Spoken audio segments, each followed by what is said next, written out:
I zipped my hoodie closed and flipped the hood up over my head, covering my shoulders so they wouldn't see the blazing fiery green glow, brighter than it had ever been. I fast-walked toward the abandoned building ahead, keeping an eye on my surroundings. I heard a rustle in the distance and veered around. "Alice!" Brian rushed up to me and grabbed my hand. "Come on!" We ran as fast as we could, trying to escape from someone. Terrified, confused, I didn't know who or what was chasing us, or where we were headed, for that matter. We just had to get there, fast. Out of breath, so tired, muscles burned, feet ached. It was dark inside and the building was dirty and old, completely falling apart. Broken pieces of glass and furniture littered the floor, wallpaper peeled. The air smelled of mold. I coughed hard, choking on dust. I flipped a switch. No power. Oh God, we were sitting ducks. We ran up a flight of stairs. I knew that on the 5th floor, a sky bridge connected this building to the next. "Get out before they find you." A voice lingered in my head. Whose voice? "They will kill you." I turned to Brian and yelped. "What? What the hell, Alice?" He looked around frantically. "What is it?" He had them. The veins. Glowing azure veins resonated beneath the skin of his left arm.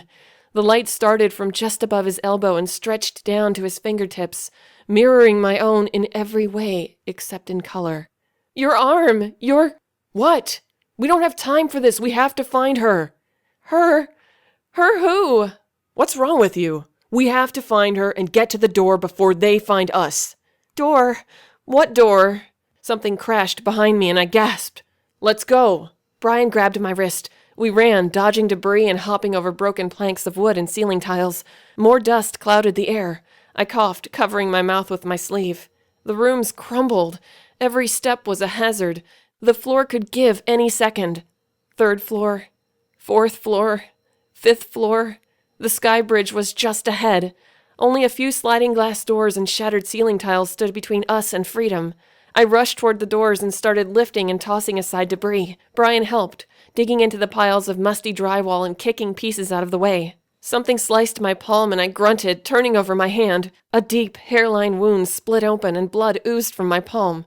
I cut myself. No." Brian came to my side and grimaced. "It's deep."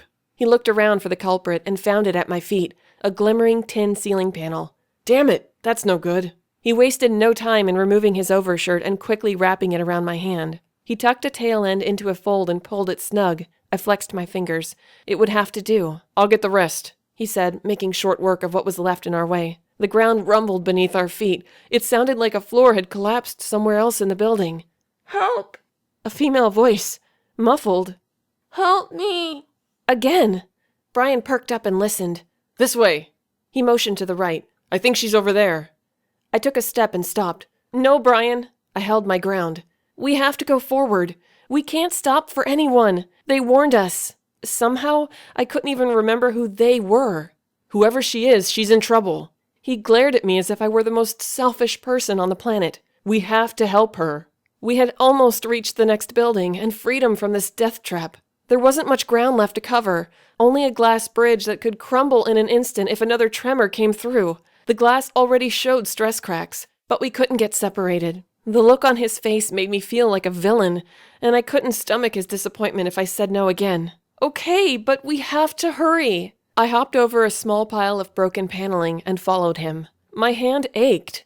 I flexed my fingers and squeezed the blood-soaked shirt. A few droplets of crimson fell to the floor. No. Now they could track us. We were in trouble. "Brian, come on. I'm bleeding everywhere. Please, help." The voice sounded weaker now, but closer. We rushed into a nearby room filled with piles of wood and broken drywall. The pungent scent of decay made my nose wrinkle. Something moved, and I backed up against a wall, afraid the floor might give way. "There!" Brian pointed. A dark-skinned hand reached toward us, trapped and camouflaged beneath a pile of rubble. This is an excerpt from Fluorescence Firestarter by P. Anastasia. Narrated by P. Anastasia. Available soon on Amazon.com and Audible.com.